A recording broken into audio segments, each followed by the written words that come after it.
Walter Trout, welcome to Australian Musician. It's great to be here, and thanks for having me. Walter, around 10 years ago, you had a liver transplant. You had to relearn the guitar. Since then, I think you've released something like 7 albums. You've toured constantly. What did the doctors tell you about how far you could push things? They told me they didn't know if I'd be able to play. I mean, they didn't even know if I was going to survive. And I remember telling my wife and kids that if I was able to survive, but I was not able to play again, I would still be happy to have a life with my family, and I would try to come up with something other to do with myself. But I'm a very driven artist and driven musician. So when I got out and I got home, and I had suffered brain damage. I was in the hospital for 8 months, and when I got home, I had to get speech therapy and relearn how to talk. I hadn't been out of a bed in 8 months, so my legs didn't work. I had to get a lot of physical therapy and relearn how to stand up and how to walk. But I also had to teach myself guitar all over again from scratch. Learned chords and bar chords and the whole thing. And but they told me they didn't even know if I would survive. And I worked really hard to get the music back. And it took me a little over a year of 6 or 7 hours a day every day. Yeah. Oh, you've certainly taken advantage of the good health, as I said, about 7 albums and constantly touring. The current album is Ride, your 30th album, and I believe you're well into the 31st album as well. With the Australian tour, you'll be concentrating, I guess, on the Ride album? Yeah, we'll be concentrating on the Ride album. Now, the interesting thing is that just yesterday I finished the work on my 31st album. I drove up to LA and I sang the final tune and did some harmonies and changed some vocal lines on some other songs, and it's actually being mastered right now as we speak. And but the problem is it's not going to come out probably till the end of February. So I can't really do any of the songs live until the record comes out. So when we come down there in January, we'll be concentrating on Ride. We'll also do some older songs from my catalog. And when you got 30 albums, you have a lot to choose from. Yeah. The tour has been selling well. A second Melbourne concert has been announced. What are your memories of the last Australian tour? It was great. We had great crowds.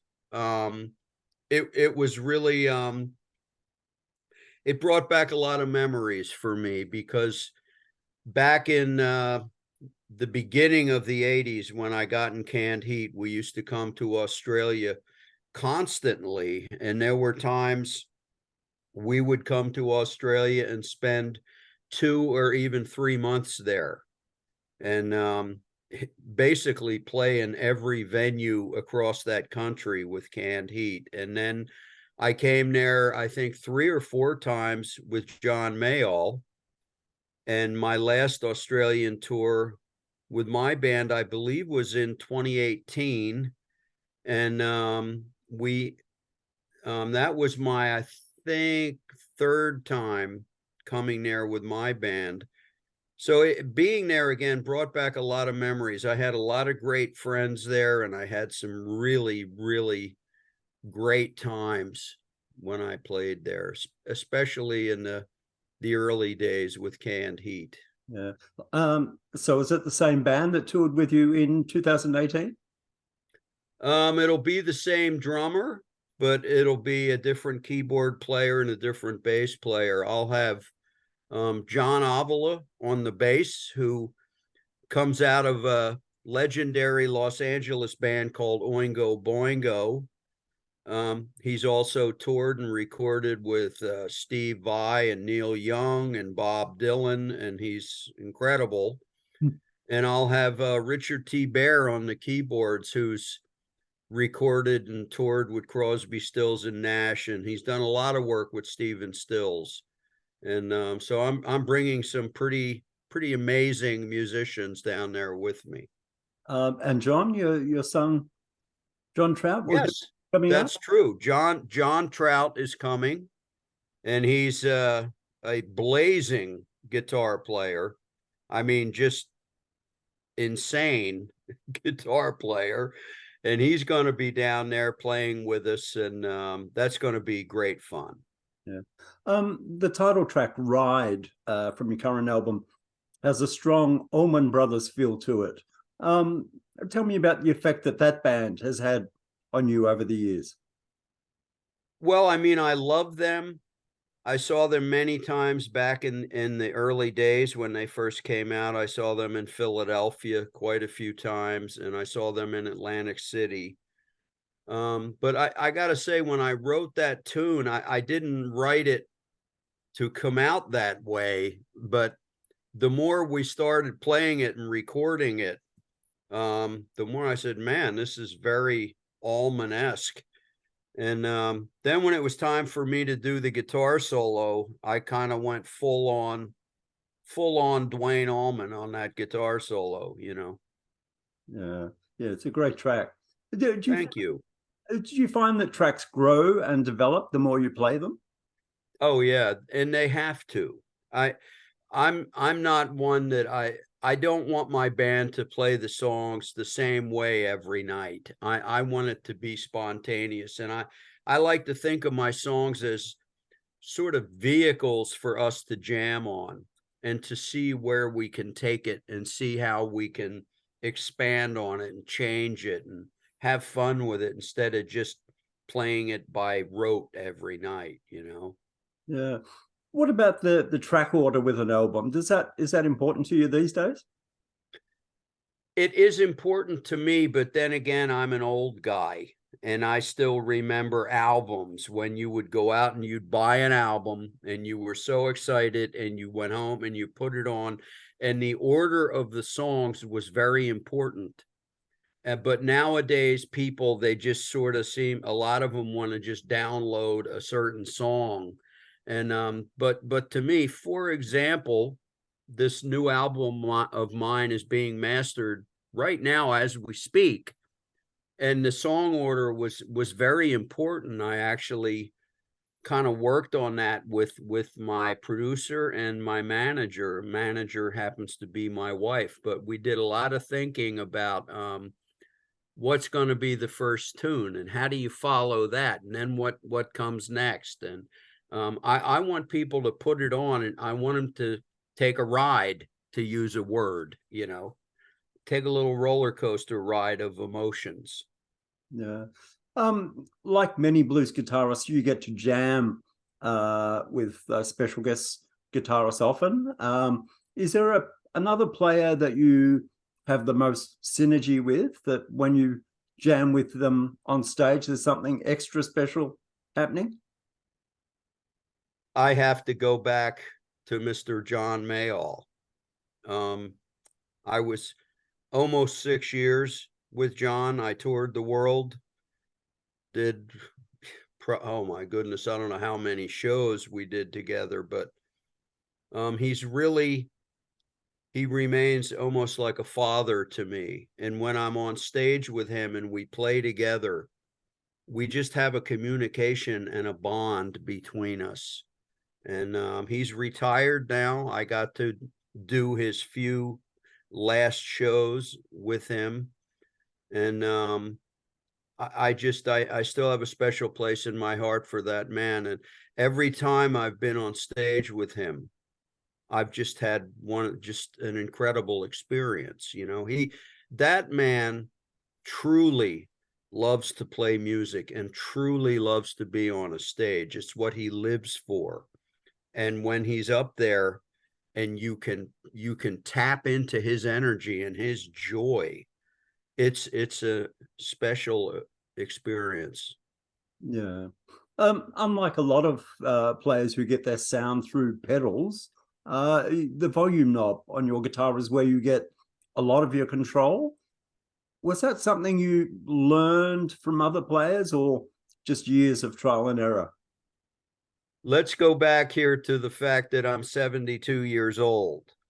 And when I started playing in bars was probably 1968, and I was 17, and I would, on weekends, out of high school, I'd be playing in a bar, and pedals did not exist. You had a guitar and an amp. And when you played in a bar and you wanted it to be balanced for the people in the bar, you had to set your amp at a certain volume that when you're playing rhythm behind the singer, you have to turn your guitar down so that the vocal is out there. But then you want the solo to be basically at the same level as the lead vocal. So then you turn your guitar up when you solo, and you affect the balance of the band by how you set your instrument. Now, a lot of younger guys who come up and they play in big rooms, everything is mic'd, and there's a guy out in front setting the balance.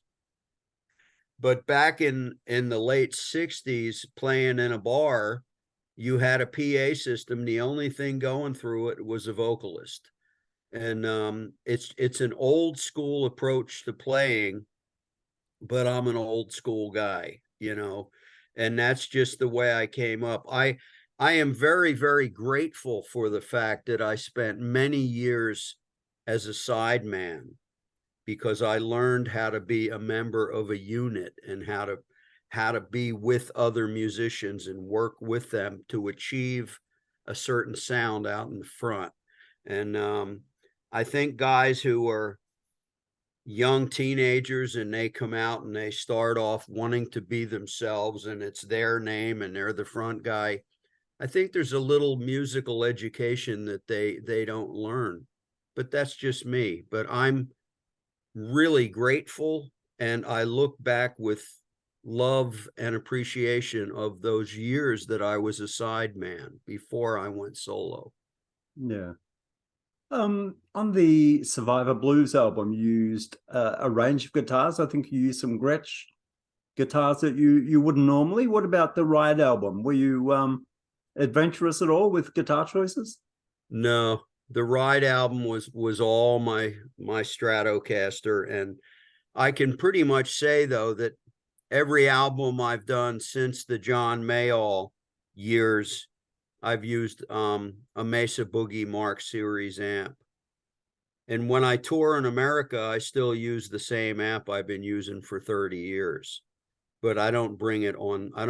I'm not going to fly with it and put it on airplanes, But I don't have a problem with guys using pedals. I think whatever anybody wants to do, that's great. I'm a big fan and supporter of any person who's out there trying to be an artist and trying to bring some joy to people. But I just plug into the Boogie amp and I turn the amp up and off I go. If I want the guitar to have a clean sound, I turn the volume way down and I play all night with this pinky wrapped around the volume button. It never leaves the volume button. Yeah. But what about guitar picks? Are you fussy about what you use?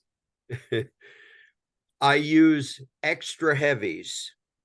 Yeah, I have them made for me. As a matter of fact, I just received a bag of 2,000 to get me through the next year or two. Yeah. And what about changing strings? How often do you like to change your strings? Normally say every 3 shows, maybe 4 shows. I don't want to break a string.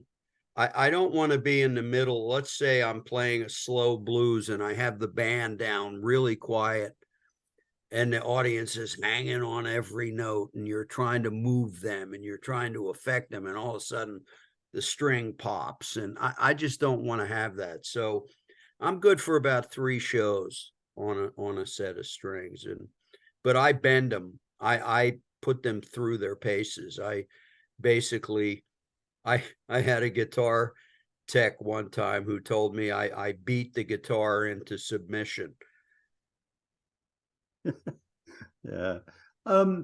Walter, like many musicians, you had albums passed down from your brother when you were younger. Yeah. He put you onto many great artists. What about these days? Do you still search out albums or artists based on other people's recommendations? Well, I have satellite radio in my car. There's a thing in America, Sirius XM, and there's lots of stations of music on there, and I like to peruse and hear new things. But I have to say that I have 3 kids who are all musical virtuosos, musical geniuses, and they will come to me, all 3 of them, at various times and say, "Hey, you got to hear this. You got to hear this. Check this out. Check this out." And as a matter of fact, my brand new album that is being mastered right now, the last song on the album was written by my middle kid.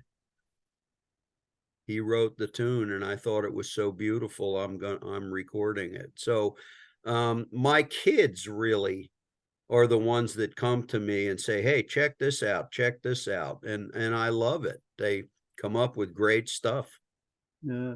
Did you steer them in the direction of playing music, or did they just pick it up naturally?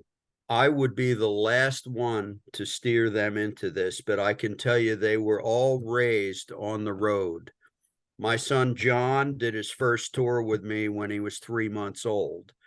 They've been all over the world with me. They've seen everything from little dirty, filthy, disgusting dressing rooms in some little blues bar to me on stage at Carnegie Hall.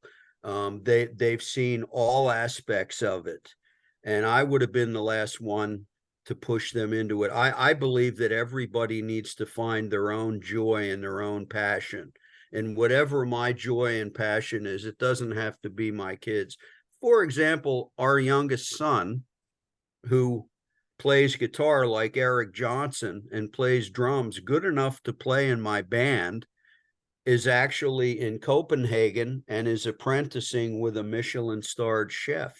Kid wants to be a chef, and that's what is his passion, is cooking. So I'm not, no, hey man, you're an incredible drummer. I'm not going to do that. If sometime down the line he decides that's what he wants to do, then that's great. But doing this for your work to make this the way you try to raise kids or pay house payments, it's a rough road, Yeah. What about bucket list projects? Are there things in the back of your mind that you've always wanted to get to that you hope that will happen one day? Man, I am grateful to be alive. I am grateful to be in a beautiful, loving family. To not have to worry about a lot of things in life, and to have this career, and I'm just enjoying life in a way that I never have. And if I were to die tomorrow, I would think to myself, boy, it's been a great run. I've had just a great time. And when I was a kid and I was 14 or 15 and I told my mother, I'm going to be a blues guitar player, that's what I'm going to do with my life, I've done it. I feel like I've been on that road, and I've worked at it hard, and I've achieved a lot. And I don't have bucket list stuff. My bucket list is to go on and make as many albums and write as many songs and do as many shows as I have it in me to do. Yeah. Well, Walter, it's been a pleasure to talk to you, and we look forward to seeing you in Australia in January. Okay, and what city are you in? I'm in Melbourne. Okay, well, We got 2 shows there. You going to come to a show? Yeah, I was there last time, so I won't be missing this one. Well, I hope we get to say hi and shake hands. That'll be great. Well, thanks for having me on your show, man. Take care. Thanks, Walter. Bye-bye. All right. Bye-bye.